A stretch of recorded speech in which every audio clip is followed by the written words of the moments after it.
Bayangkan kamu bertemu cinta pertamamu di negeri asing tanpa tahu kalau dialah orang yang dulu pernah kamu tangisi bertahun-tahun lalu. Tapi saat takdir mempertemukan kalian kembali, kenyataan justru lebih menyakitkan dari masa lalu. Haruskah cinta itu diperjuangkan? Atau justru dilepaskan untuk kedua kalinya? Kalau kamu pernah merasakan kehilangan yang begitu dalam, tonton cerita ini sampai habis. Jangan lupa like, subscribe, dan share video ini ke teman-temanmu yang percaya bahwa cinta sejati selalu menemukan jalan pulangnya. Dan sekarang, pertanyaannya adalah, kalau kamu jadi Ridwan, apa kamu akan bertahan? Atau pergi selamanya? Langit Moskow tampak kelabu ketika salju pertama mulai turun. Butir-butir putih mengambang pelan, menari di udara yang membekukan tulang, di trotoar yang setengah becek oleh genangan air es. Ridwan menarik kerah jaketnya lebih tinggi, nafasnya menggumpal seperti asap rokok di udara, dan sepatu tuanya mulai basah oleh sisa-sisa salju yang mencair. Hari itu adalah hari kerja biasa. Tapi bagi Ridwan, setiap hari di Moskow terasa seperti perjuangan baru. Ia bekerja sebagai petugas kebersihan di sebuah perusahaan logistik di pinggiran kota. Gaji bulanan yang ia terima jauh dari kata layak, namun cukup untuk dikirim ke kampung halaman di Jawa Tengah, tempat ibunya yang renta dan adik perempuannya menanti kabar darinya setiap pekan. Ridwan telah berada di Rusia lebih dari 2 tahun. Ia datang bersama impian dan tekad, meninggalkan ladang-ladang kering dan rumah beratapkan seng demi masa depan yang lebih baik. Tapi kota ini keras, orang-orangnya dingin, bahasanya membingungkan, dan rasa rindu yang menyesakkan dada tak pernah benar-benar hilang, hanya tertahan sementara oleh pekerjaan yang menyita waktu. Pagi itu, Ridwan harus membersihkan area parkir belakang kantor karena salju mulai menumpuk. Ia membawa sekop tua dan garam pembeku. Sambil menyikop dan menyebar garam ke permukaan jalan yang licin, pikirannya melayang ke surat dari ibunya 2 hari lalu. Ibunya menulis bahwa adiknya, Lala, ingin melanjutkan kuliah tahun depan, tapi uang tabungan mereka nyaris tak ada. Ia harus menabung lebih keras lagi. Dengan pikiran penuh, Ridwan tak menyadari ketika seorang rekan kerja memanggil dari kejauhan, Ridwan. Mobil bos datang, geser dulu kereta dorongmu. Refleks, Ridwan berbalik dan berjalan cepat ke arah lorong parkir, tempat mobil-mobil mewah biasa parkir. Saat itulah semuanya terjadi begitu cepat. Dari arah tikungan, sebuah mobil sport hitam mengarah pelan ke tempat parkir, namun Ridwan yang tergesa tidak memperhatikan kereta dorong pembersihnya justru terdorong ke tengah lintasan. Brak! Dentuman kecil tapi tajam terdengar. Kereta dorong. Ridwan menghantam bagian depan mobil itu, meninggalkan goresan panjang di bodi depan dan sedikit penyok di bemper. Ridwan berdiri terpaku, tubuhnya membeku, bukan karena cuaca, tapi karena ketakutan. Mobil itu bukan mobil sembarangan, warnanya mengilap dengan logo merek asing yang bahkan sulit dija oleh Ridwan. Ia tahu satu hal, mobil itu pasti mahal, sangat mahal. Pintu mobil terbuka, seorang wanita turun perlahan. Ia mengenakan mantel tebal berwarna krem, rambut hitamnya terurai rapi, wajahnya tajam tapi cantik dalam kesan yang dingin dan berwibawa. Wanita itu berdiri di depan goresan mobilnya, lalu menatap Ridwan tajam. "Apa kamu tahu berapa harga mobil ini?" Katanya dalam bahasa Indonesia yang lancar, tapi dengan intonasi yang kaku. Ridwan terpaku, matanya membelalak. Ia tidak mengira pemilik mobil itu seorang wanita Indonesia. "Saya maaf. Saya nggak sengaja, saya buru-buru, saya tidak sengaja." "Itu bukan alasan," potongnya cepat. "Ini mobil koleksi, bagian depannya impor, dan kamu barusan merusaknya? Ridwan menelan ludah. Tangannya mulai gemetar. Saya akan bayar meskipun. Mungkin nggak bisa sekaligus, tapi saya akan siapa namamu? Tanya wanita itu, tajam ke Ridwan. Bu, wanita itu mengangkat alis. Aku bukan ibu-ibumu, dan kamu harus tahu, kerusakan ini tidak murah. Aku akan kirim tagihan reparasinya padamu. Kalau kamu tidak bayar, aku akan bawa ke pengadilan atau langsung ke perusahaan tempatmu bekerja. Ridwan mengangguk panik. Iya, saya akan tanggung jawab, Mbak. Wanita itu mendengus pelan. Panggil aku Naila. Nama itu menghantam. Telinga Ridwan seperti pitir, ada sesuatu dalam nama itu yang terasa sangat familiar. Tapi ia tak punya waktu untuk berpikir. Naila masuk kembali ke mobilnya dan melaju pelan menjauh, meninggalkan Ridwan yang berdiri terpaku di bawah salju yang makin menebal. Hari itu, Ridwan bekerja dengan kepala tertunduk. Berita tentang insiden itu menyebar cepat. Teman-teman kerjanya berbisik-bisik, supervisor memanggilnya dan memperingatkan bahwa perusahaan tidak akan menanggung kerusakan mobil pribadi, apalagi jika kesalahan ada pada Ridwan.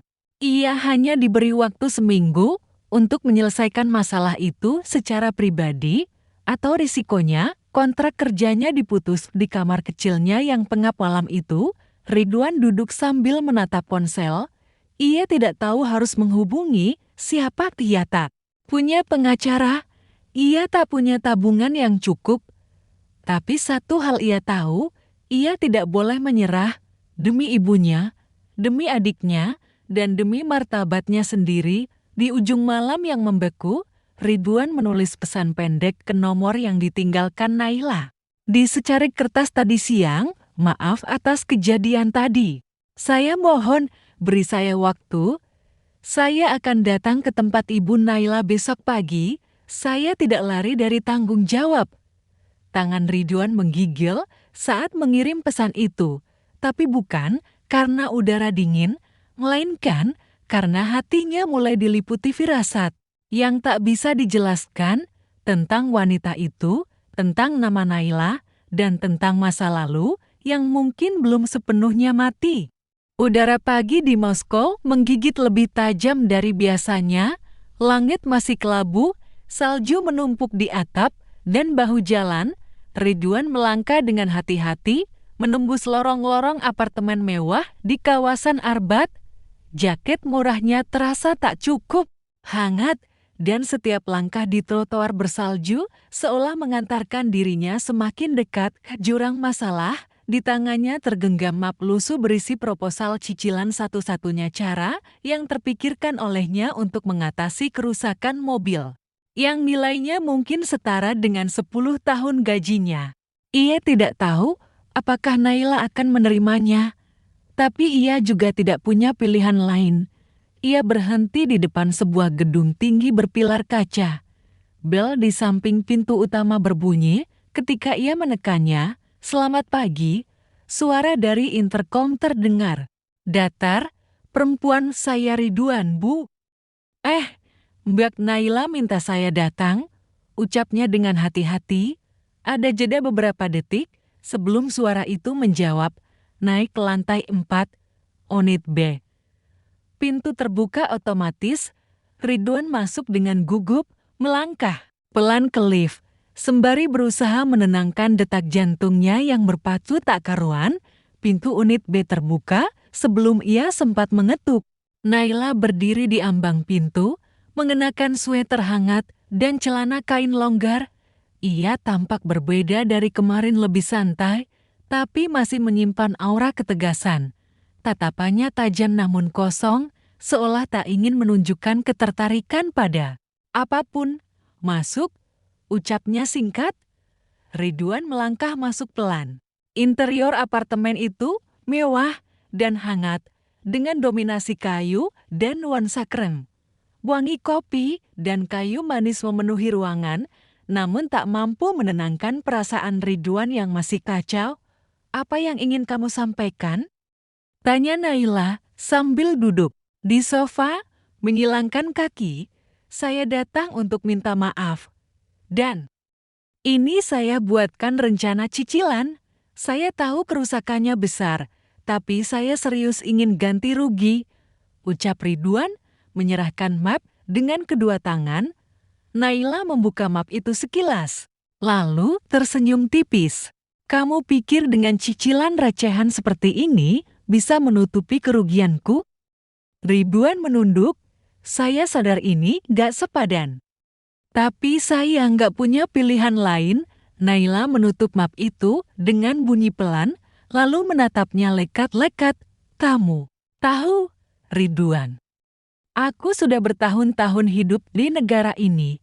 Aku tahu mana orang yang jujur, mana yang hanya pandai berkilah, dan kamu. Ia berhenti, menahan kalimatnya. Kamu terlihat terlalu sederhana untuk bisa menyelesaikan masalah sebesar ini. Ucapan itu membuat Ridwan tersengat. Tapi ia menahan emosinya. Saya mungkin bukan siapa-siapa, tapi saya bukan orang yang lari dari tanggung jawab. Saya kerja di sini bukan untuk main-main. Lalu, kenapa kamu masih tetap miskin? Tanya Naila, suara dan nadanya tajam, seolah ingin menyayat harga diri Ridwan. Untuk beberapa detik, Ridwan tak bisa menjawab. Kata-kata itu menusuk, tapi ia menatap mata Naila dan berkata perlahan, karena saya kirim semua yang saya punya untuk keluarga di rumah. Saya kerja bukan untuk kaya, tapi supaya adik saya bisa sekolah, supaya ibu saya bisa beli obat. Kalau itu membuat saya miskin, mungkin itu bukan kekalahan, tapi pilihan. Naila terdiam, sorot matanya berubah sejenak, namun cepat kembali dingin. Aku akan pikirkan, katanya pendek, lalu berdiri. Tapi jangan harap aku akan memaafkanmu begitu saja. Mobil itu penuh kenangan, dan aku bukan orang yang gampang percaya pada orang asing. Ridwan berdiri dan mengangguk. Saya paham, tapi saya akan tetap datang kalau Mbak Naila mau bicara. Naila tidak menjawab, ia hanya memutar tubuh, kembali ke ruang dalam. Ridwan mengambil itu sebagai tanda bahwa waktunya sudah habis. Ia melangkah keluar apartemen dengan perasaan campur aduk. Rasa malu, lega, kesal, dan kecewa bercampur jadi satu. Tapi, ada satu hal yang tak bisa ia abaikan. Nama dan wajah wanita itu terus mengusik pikirannya. Naila, nama itu terasa dekat. Seperti suara masa lalu yang berbisik dari balik kabut ingatan. Ia merasa pernah mengenal seseorang bernama itu, seseorang yang pernah mengisi ruang hatinya ketika masih duduk di bangku SMA. Tapi itu mustahil. Naila yang ia kenal dulu tinggal di kota yang berbeda. Mereka bahkan putus kontak saat Naila pindah ke luar negeri. Dan yang berdiri di hadapannya tadi bukan gadis SMA yang manja dan polos itu. Wanita itu keras, tajam, dan terluka. Tapi tatapan mata itu, ada sesuatu yang membuat Ridwan gelisah. Hari-hari berikutnya, Ridwan mencoba fokus pada pekerjaan. Tapi pikirannya terus melayang pada Naila. Ia kembali beberapa kali ke apartemen itu bukan untuk mengemis ampunan, tapi untuk menunjukkan bahwa ia serius. Kadang Naila menemuinya, kadang hanya membiarkan asistennya berbicara.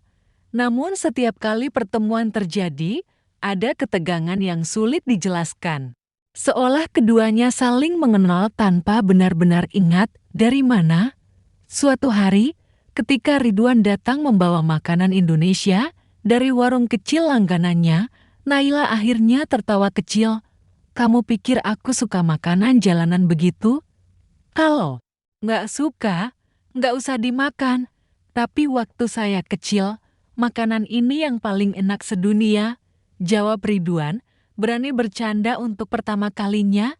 Naila terdiam sejenak, lalu memakan sepotong tahu goreng yang dibawanya. Ia tersenyum tipis, rasanya familiar. Ya, seperti Masa kecil, gumam Ridwan sambil memandang ke jendela apartemen tempat salju turun perlahan. Dalam diam itu, keduanya mulai membuka pintu kecil di hati masing-masing. Pintu yang dulunya tertutup rapat oleh luka dan waktu, tapi mereka belum tahu bahwa di balik pintu itu ada rahasia besar yang menunggu untuk ditemukan. Hari-hari berlalu seperti salju yang tak henti turun di Moskow dingin, lambat, dan terasa berat. Ridwan kembali menjalani rutinitas kerjanya, meskipun kini pikirannya selalu melayang ke satu sosok. Naila, wanita itu masih sesekali membalas pesannya. Kadang singkat, kadang hanya dengan stiker atau emoji datar. Tapi dalam beberapa kali pertemuan mereka, ada sesuatu yang perlahan berubah. Naila tidak lagi sekeras sebelumnya, ia mulai membiarkan Ridwan masuk ke dunianya meskipun hanya 1-2 langkah. Pagi itu, Ridwan kembali berdiri di depan pintu apartemen. Naila, tapi kali ini bukan membawa permintaan maaf, melainkan undangan. Ada pasar Indonesia hari ini, Mbak. Sekali setahun di KBRI makanan kita, budaya kita. Semua ada. Kalau Mbak kangen rendang atau batik, ya inilah waktunya. Naila menatapnya lama. Kamu pikir aku punya waktu jalan-jalan seperti itu? Kalau kangen tanah air, ya sempatin. Nggak usah lama-lama, cuma sebentar, saya temenin. Lagian saya bawa jaket cadangan, siapa tahu Mbak lupa dinginnya Rusia bulan ini. Tatapan Naila tetap datar, tapi sudut bibirnya sedikit terangkat. Dan akhirnya, ia hanya mengangguk. Pasar Indonesia itu ramai, penuh warna, dan penuh bahasa ibu yang terasa seperti pelukan hangat. Ada stan batik, sate ayam mengepul di udara, ibu-ibu menjual keripik pedas, dan anak-anak kecil dengan jaket tebal berlarian membawa balon merah putih. Ridwan dan Naila berjalan di antara kerumunan, menyatu dalam tawa dan obrolan para perantau. Ridwan menunjuk setiap makanan dengan semangat, sementara Naila menatapnya dengan tatapan bingung dan geli. Sudah lama nggak makan tahu petis, gumam Naila sambil mencicipi. Ridwan mengangguk cepat. Saya juga. Rasanya seperti pulang ke masa kecil. Mereka duduk di bangku kayu, di pinggir tenda, makan bersama di bawah lampu gantung dan bendera kecil yang melambai-lambai. Untuk sesaat, semua beban Ridwan seolah menghilang. Ia tidak merasa sebagai TKI rendahan. Naila pun tidak terlihat seperti wanita jutawan yang galak dan dingin. Mereka hanya 2 orang Indonesia yang sedang merindukan rumah. Dan di tengah suasana hangat itu, Naila bertanya tiba-tiba, "Kamu pernah tinggal di Jawa Tengah bagian mana?" "Dekat Purworejo," jawab Ridwan cepat. "Kampung kecil, 2 jam dari Jogja, Mbak sendiri." "Dulu, waktu kecil, aku sempat tinggal di Magelang, sebelum akhirnya pindah karena keluarga." "Wah, berarti dulu tetanggaan dong?" Naila tertawa kecil, "Mungkin, tapi aku nggak ingat banyak. Masa kecilku kabur. Banyak yang aku lupakan." Ridwan menatap wajah Naila diam-diam. Ada rasa aneh yang mulai muncul. Bukan sekadar rasa suka, tapi rasa familiar, seperti pernah mengenalnya. Tapi dari mana? Dan saat itu juga, Naila berkata pelan, "Nama kamu." Seperti nama seseorang yang pernah aku kenal dulu, tapi itu sudah lama sekali. Rasanya cuma mimpi. Ridwan membiku, napasnya tercekat sesaat. "Siapa?" tanyanya pelan. Naila menggeleng pelan. "Aku nggak yakin. Dulu aku punya teman, sahabat laki-laki, tapi dia hilang begitu saja waktu keluargaku. Pindah aku masih remaja, banyak yang nggak selesai waktu itu." Ridwan tertawa kecil, tapi ada kegelisahan di matanya. "Nama saya Ridwan, ya bukan nama langka. Mbakku bisa saja sama." "Iya, mungkin," jawab Naila pelan, "tapi matamu seperti milik seseorang yang pernah buat aku percaya. Setelah hari itu, hubungan mereka tidak lagi canggung. Naila mulai membuka cerita tentang hidupnya, tentang kesendiriannya setelah suaminya meninggal dalam kecelakaan pesawat 5 tahun lalu. Tentang hidup mewah yang ia bangun sendiri lewat warisan dan kerja keras, tentang rasa hampa yang tak pernah benar-benar hilang meskipun ia punya segalanya. Kadang aku bingung, ujar Naila suatu malam saat mereka berbincang di balkon apartemennya. Untuk apa punya banyak uang kalau tetap merasa kosong? Tapi saat kamu datang, entah kenapa, hidupku terasa sedikit lebih nyata. Ridwan tidak menjawab.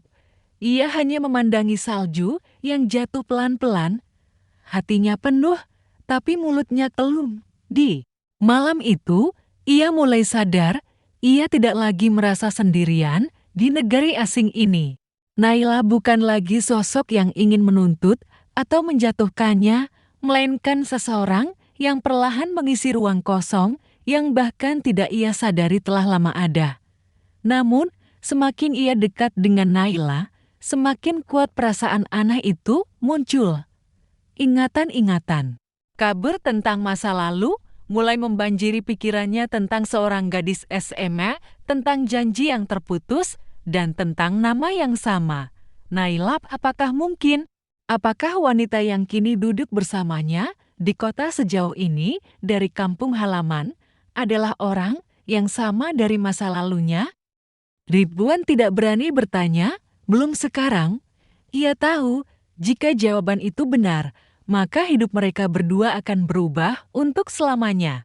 Musim dingin terus menggulung Moskow dalam selimut putihnya. Hari demi hari, suhu turun hingga menusuk ke tulang, tapi bagi Ridwan, hawa dingin itu mulai kalah oleh kehangatan yang tumbuh diam-diam dalam hatinya, kehangatan yang datang dari seseorang yang dulu nyaris menjatuhkannya. Naila bukan lagi sekadar sosok yang harus dihadapi karena masalah ganti rugi. Ia telah menjadi bagian dari keseharian Ridwan. Percakapan mereka kini mengalir tanpa jeda panjang, candaan mereka terasa semakin ringan, dan setiap pertemuan selalu meninggalkan bekas yang sulit dihapus. Suatu sore di akhir pekan, Naila mengirim pesan pendek ke Ridwan, mau ikut ke galeri Tretyakov? Aku ada undangan, tapi malah sendiri. Ridwan hampir tak percaya membaca pesan itu. Undangan ke galeri seni adalah hal yang jauh dari dunia yang ia kenal.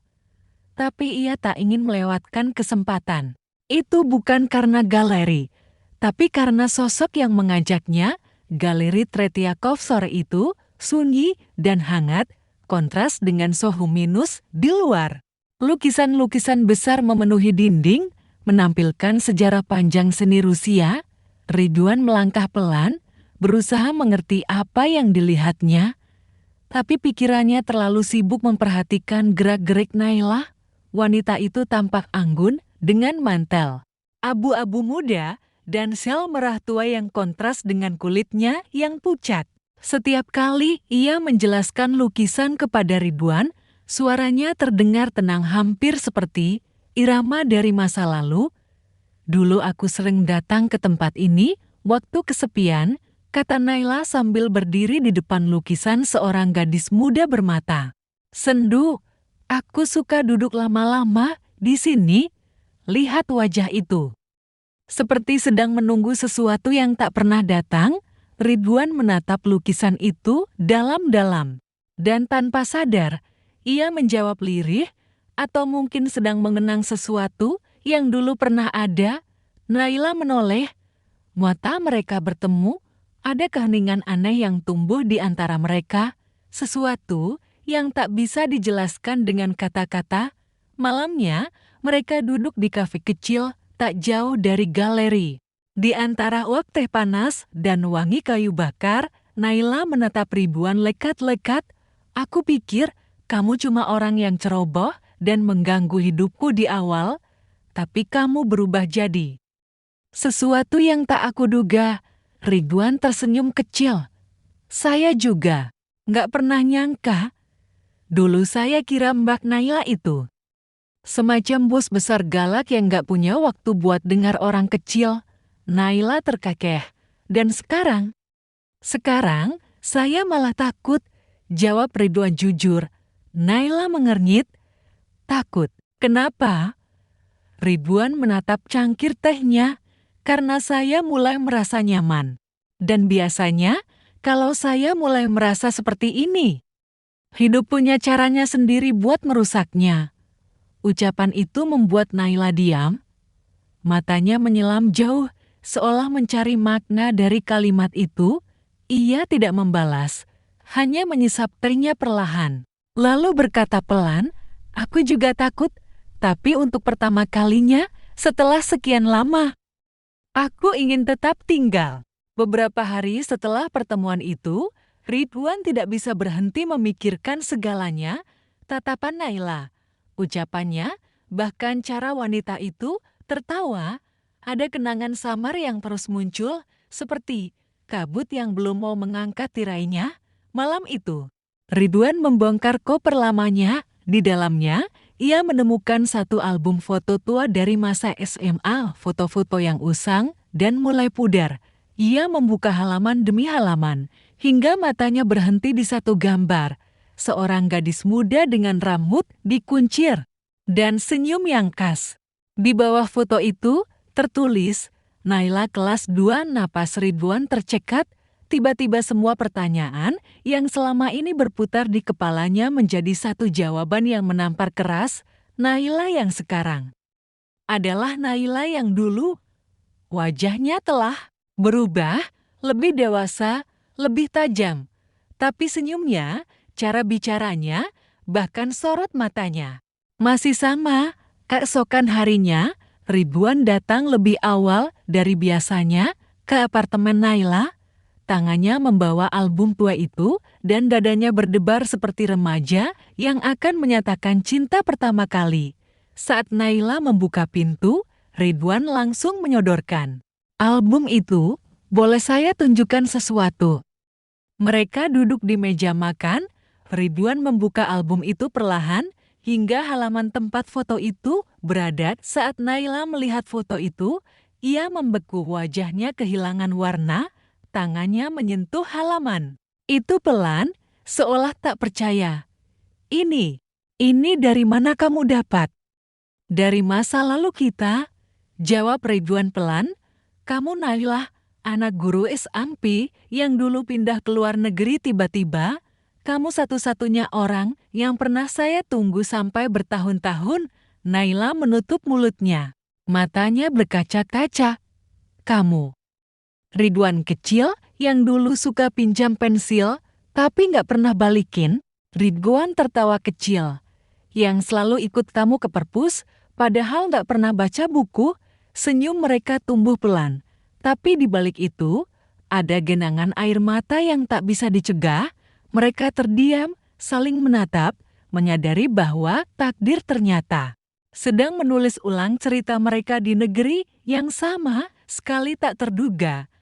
Namun kebahagiaan itu tak berlangsung lama, karena sesaat kemudian, suara notifikasi dari ponsel Naila berbunyi. Ia membaca pesan itu dengan wajah yang langsung berubah pucat. Kenapa? Tanya Ridwan khawatir.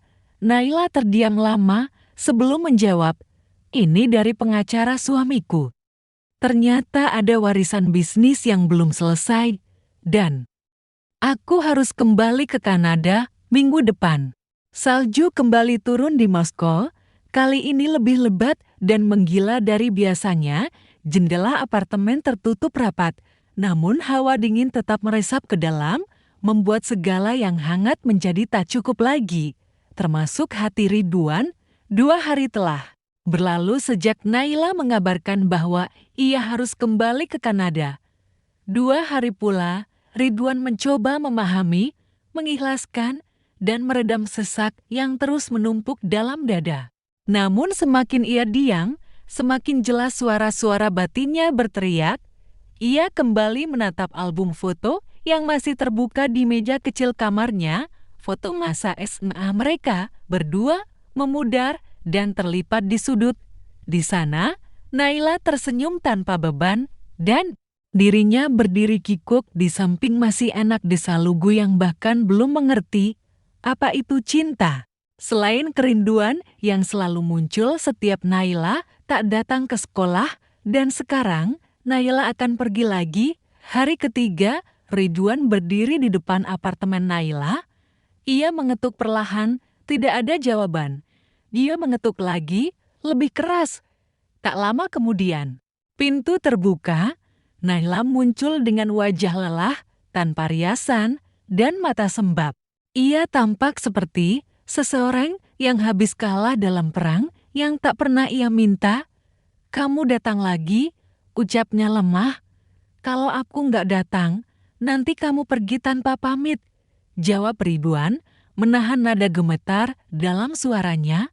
Naila menunduk. "Aku bukan ingin kabur, tapi memang harus pergi.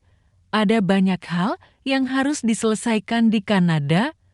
Warisan bisnis mendiang suamiku ternyata tidak sesederhana yang kubayangkan. Kenapa kamu nggak bilang dari awal kalau kamu punya kehidupan di sana? Bahkan nama suamimu pun aku baru tahu dari internet semalam," ujar Ridwan. Matanya tajam, menyiratkan kecewa yang tak bisa disembunyikan. Naila diam. "Lama, aku tidak pernah menyangka akan bertemu kamu, Ridwan. Semua ini bukan rencanaku. Aku bahkan tidak mengenalimu di awal. Aku kira kamu hanya petugas bersih-bersih yang ceroboh dan menyebalkan. Tapi saat aku mulai tahu siapakah kamu, semua ketakutan itu kembali." "Ketakutan apa?" Ridwan bertanya pelan. "Ketakutan akan kehilangan lagi." Ia menarik napas dalam-dalam, lalu berkata, "Dulu, waktu keluargaku pindah secara mendadak, aku belum sempat pamit. Ayahku terlibat masalah besar. Kita dipaksa ke luar negeri, dan semua kontak dihapus. Aku kira kamu akan lupa, tapi aku salah. Dan ketika aku tahu kamu masih menyimpan foto itu, aku sadar luka ini belum sembuh." Ridwan menatapnya. "Kalau luka itu belum sembuh, kenapa kamu mau pergi lagi sekarang?" "Karena aku takut, Ridwan. Takut kalau ternyata kamu bukan kamu yang dulu, dan aku bukan Naila yang pernah kamu cinta. Dunia sudah berubah, kita juga berubah. Jangan-jangan kita cuma jatuh cinta pada kenangan." Ucapan itu membuat Ridwan terdiam. Ia tahu Naila tak sepenuhnya salah. Mereka bukan dua remaja yang duduk di bawah pohon mangga seusai pulang sekolah. Mereka kini adalah dua orang dewasa dengan luka, beban, dan masa lalu yang jauh lebih rumit dari cinta pertama. Namun, Ridwan bukan lagi bocah penakut. Ia menatap Naila dalam-dalam. "Mungkin kita berubah, tapi perasaan ini tidak datang dari masa lalu. Aku mencintaimu bukan karena kamu Naila yang dulu, tapi karena kamu Naila yang sekarang. Yang keras kepala, dingin, tapi punya hati yang hangat dan rindu rumah seperti aku." Naila menutup wajahnya dengan kedua tangan. Isaknya pecah. Ridwan mendekat, menggenggam tangannya. "Aku nggak minta kamu tinggal di sini selamanya, tapi setidaknya izinkan aku ikut ke Kanada, atau izinkan aku menunggumu di sini. Apapun itu, jangan larikan dirimu dari sesuatu yang mungkin selama ini kamu cari." "Aku tidak bisa janjikan apapun, Ridwan," bisik Naila. "Aku juga tidak minta janji, aku cuma minta kita jangan menyerah." Namun takdir, seperti biasa, tak suka membuat segalanya mudah. Esok paginya, Naila mendapat telepon dari pengacara keluarganya. Ada persidangan warisan yang tak bisa dihindari. Bila ia tidak hadir, kepemilikannya atas saham dan aset suaminya bisa gugur secara hukum. Ia harus terbang dalam waktu kurang dari 3 hari. Dan setelah itu, ia harus tinggal minimal 1 tahun di Kanada untuk proses transisi perusahaan. Sore itu, Naila mengabari Ridwan bahwa kepergiannya tak bisa ditunda.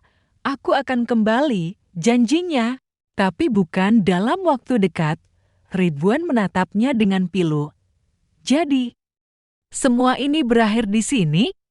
Tidak berakhir, jawab Naila. Hanya tertunda, dan kita harus percaya bahwa jika memang ini takdir, maka akan ada jalan untuk bertemu lagi. Malam itu, mereka menghabiskan waktu terakhir bersama. Tak banyak kata, hanya diam yang penuh makna. Naila memeluk Ridwan erat. Air mata mereka bercampur di bantal apartemen yang sunyi. Terima kasih sudah muncul lagi di hidupku, bisik Naila. Bahkan saat aku sudah berhenti berharap. Ridwan memejamkan mata, menahan isak. Jangan bilang selamat tinggal. Naila menggeleng. Aku tidak akan bilang selamat tinggal. Hanya sampai nanti. Pagi hari keberangkatan Naila, Ridwan berdiri di bandara. Tangannya dingin, wajahnya pucat, tapi matanya tetap menatap ke depan, ke arah pintu imigrasi yang menelan wanita yang kini membawa separuh jiwanya pergi. Dan saat langkah Naila menghilang di balik pintu keberangkatan, Ridwan tahu cinta sejati tak selalu tinggal, tapi ia selalu menemukan jalan untuk kembali. Musim dingin masih menggigilkan kota Moskow, tapi kini terasa lebih sepi dari sebelumnya, bukan karena salju yang menumpuk atau jalan-jalan yang lengang, tapi karena seseorang telah pergi meninggalkan ruang yang bahkan kehangatan lampu kamar tak mampu isi. Ridwan duduk di halte tempat terakhir. Ia mengantar Naila, menatap kosong ke arah jalanan yang basah oleh salju yang mencair. Setiap detik yang berlalu terasa berat. Ponselnya sesekali ia genggam, berharap ada pesan masuk. Tapi layar tetap sunyi. Tak ada notifikasi, tak ada kabar. Sudah lebih dari 2 pekan sejak Naila terbang ke Kanada. Di hari-hari awal, mereka masih saling mengirim pesan.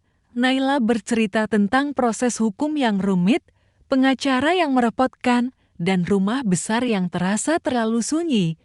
Tapi semakin hari, pesan-pesan itu mulai berjarak dan pada minggu ketiga, Naila tak lagi mengirim kabar. Ridwan mencoba memahami. Ia tahu Naila tengah menghadapi badai besar di hidupnya. Tapi pemahaman itu tak cukup meredam kerinduan yang menumpuk hari demi hari. Di tempat kerja, Ridwan kembali menjadi petugas kebersihan yang tak dipandang. Tatapan simpati dari rekan-rekannya hanya membuatnya semakin merasa kecil. Ia menyibukkan diri lebih dari biasanya, membersihkan toilet 2 kali lipat dari jadwal, merapikan gudang, bahkan rela mengambil shift malam. Apapun yang bisa mengalihkan pikirannya dari satu nama. Naila suatu malam, setelah selesai kerja, Ridwan kembali ke kamar kecilnya dan membuka galeri ponsel.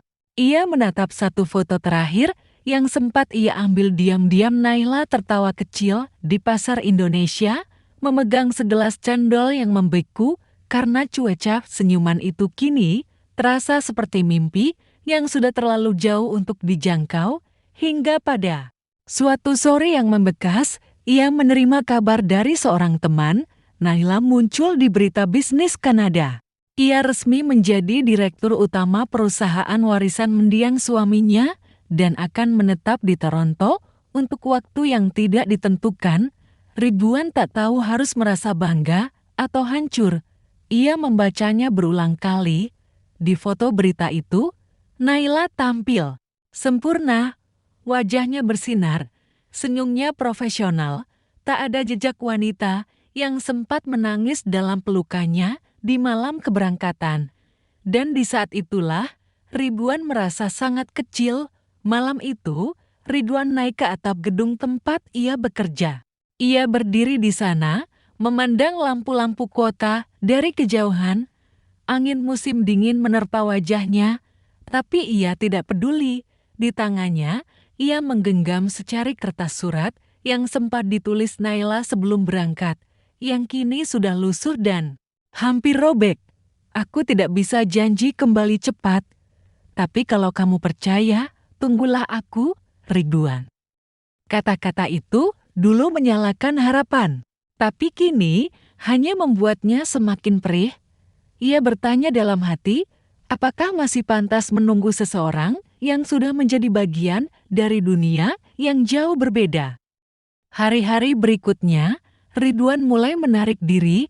Ia jarang berbicara, lebih sering menatap kosong, dan kehilangan semangat kerja.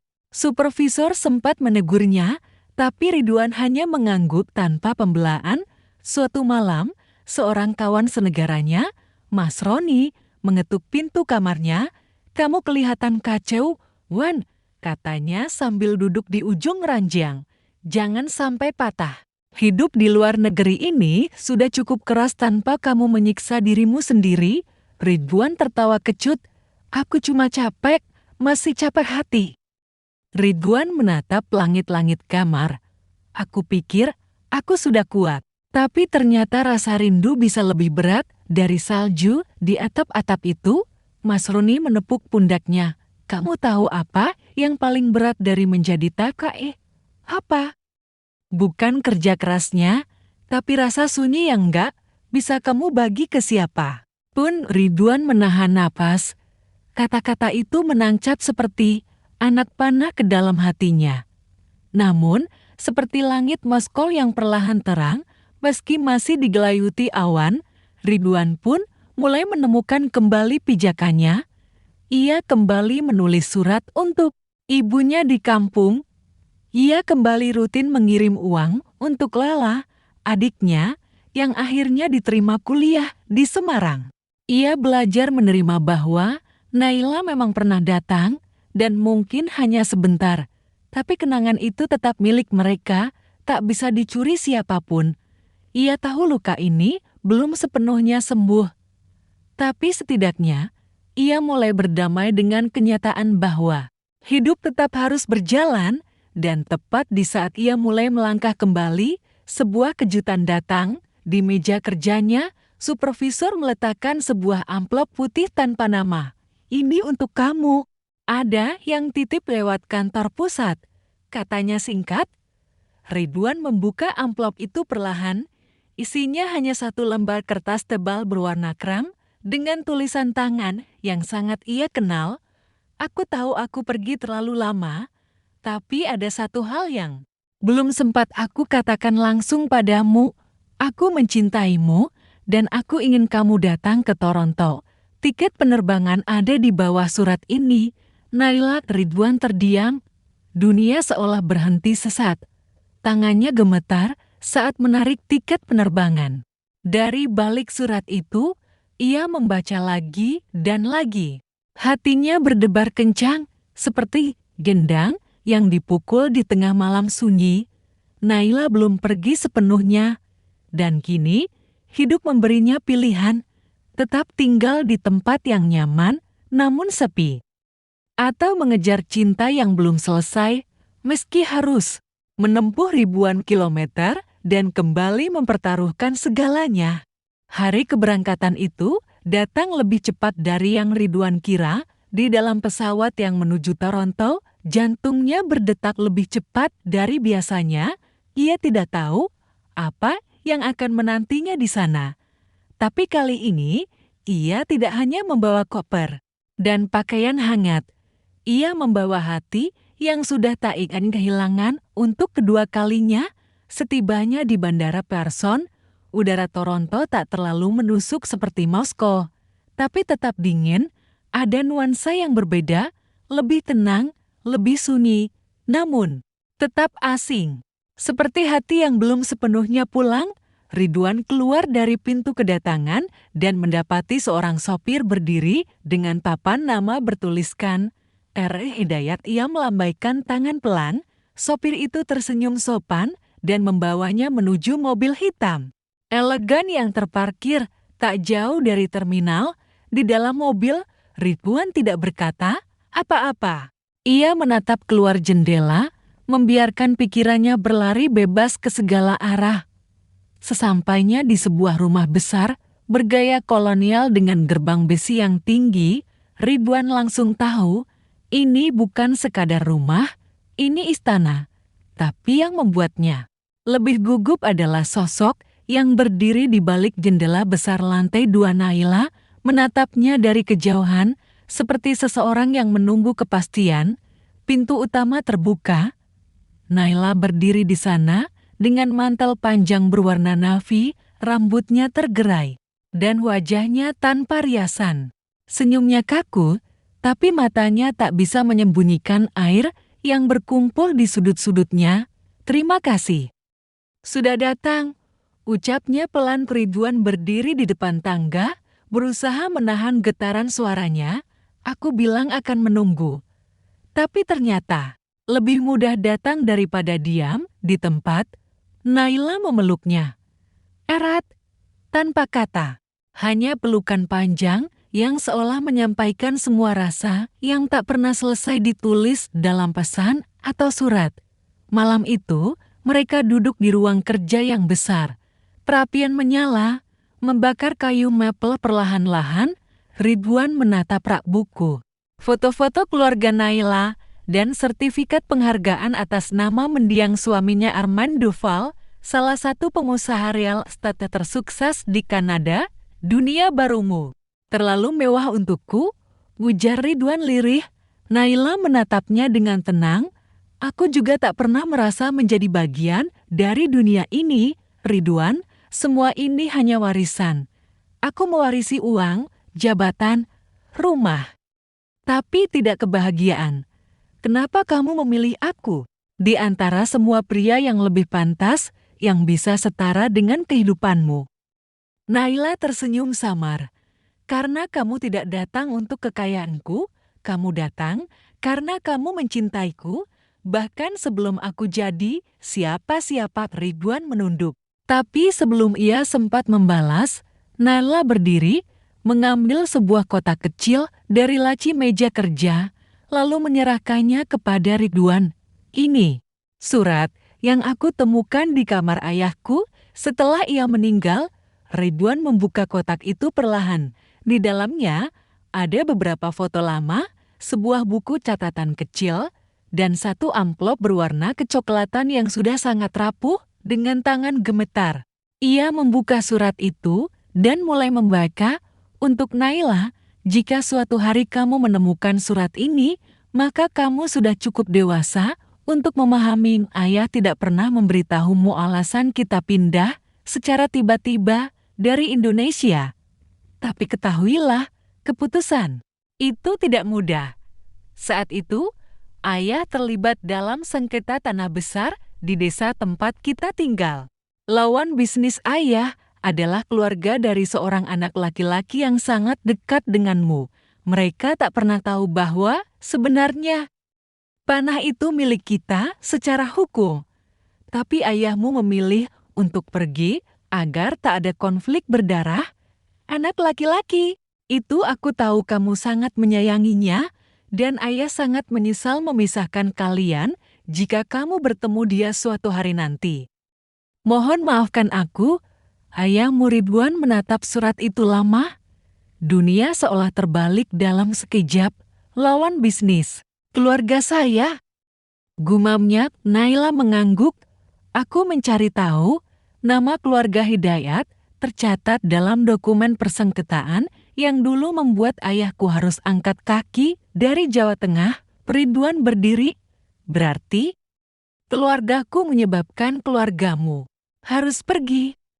"Bukan begitu, yang salah bukan kamu, bukan aku, tapi sistem yang membuat dua keluarga saling menuding demi sepetak tanah." Hening menyelimuti ruangan, lalu Ridwan berkata pelan, "Ini bukan hanya cinta masa kecil yang terpisah. Ini luka yang diwariskan dari generasi sebelumnya, tapi kita bisa memilih untuk tidak mewariskannya lagi." Naila balas lirih. Esok harinya, Ridwan ikut Naila ke kantor pengacara keluarga. Ia melihat langsung betapa rumitnya dunia yang kini dimiliki Naila. Ada rapat, ada saham, ada pengacara yang memandangnya sebelah mata. Tapi Ridwan hanya diam. Ia tahu, cinta yang sejati tak akan tumbuh di atas gengsi. Sore harinya, Naila menemuinya Di taman belakang rumah, matahari musim dingin tenggelam perlahan, menciptakan siluet kemasan di wajah mereka. Aku tidak tahu, apakah kamu sanggup tinggal di sini bersamaku? Ucap Naila. Tapi kalau kamu mau, aku ingin membangun sesuatu. Dari awal, sesuatu yang milik kita, berdua, bukan dari warisan siapapun. Ridwan menatap langit, lalu menunduk menatap Naila. Aku tidak butuh rumah besar atau perusahaan besar. Aku hanya butuh satu hal. Apa? Kesempatan kedua. Untuk mencintaimu, tanpa bayangan siapa kita dulu dan siapa kita sekarang.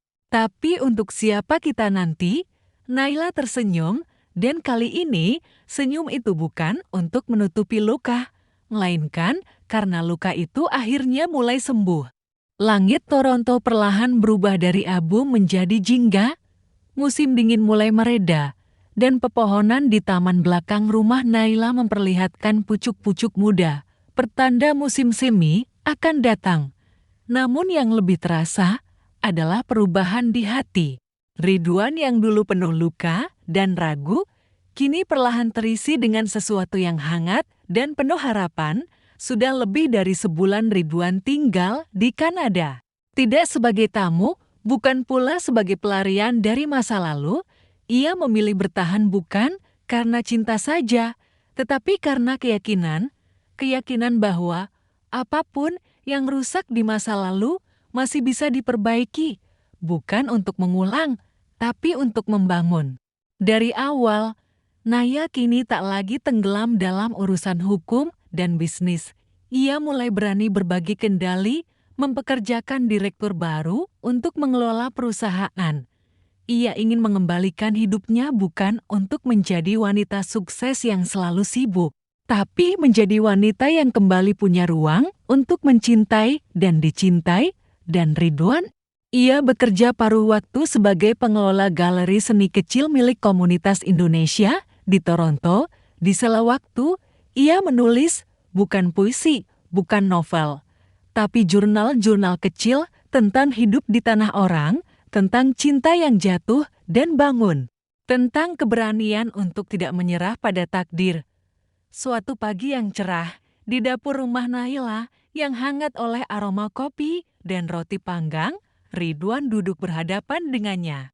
Meja kayu yang dulu kaku kini menjadi tempat tawa, obrolan, dan bahkan perdebatan kecil yang manis. Aku sedang berpikir, ujar Naila sambil mengaduk kopinya, bagaimana kalau kita ke Indonesia musim panas ini? Aku ingin bertemu ibumu dan menuntaskan semua yang belum selesai. Ridwan terdiam sebentar, hatinya berdesir. Kamu yakin? Naila mengangguk mantap. Aku tidak ingin hidup dalam bayang-bayang sejarah kelam keluarga. Aku ingin menatap wajah keluargamu bukan sebagai korban, tapi sebagai seseorang yang mencintai anak mereka dengan sepenuh hati. Ridwan menggenggam tangannya di atas meja. Ibu akan senang. Dia selalu tanya, kapan aku pulang? Tapi aku belum pernah bisa jawab dengan pasti, mungkin. Inilah saatnya. 2 bulan kemudian, pesawat mereka mendarat di Yogyakarta. Angin tropis menyambut kulit mereka yang lama disentuh dingin.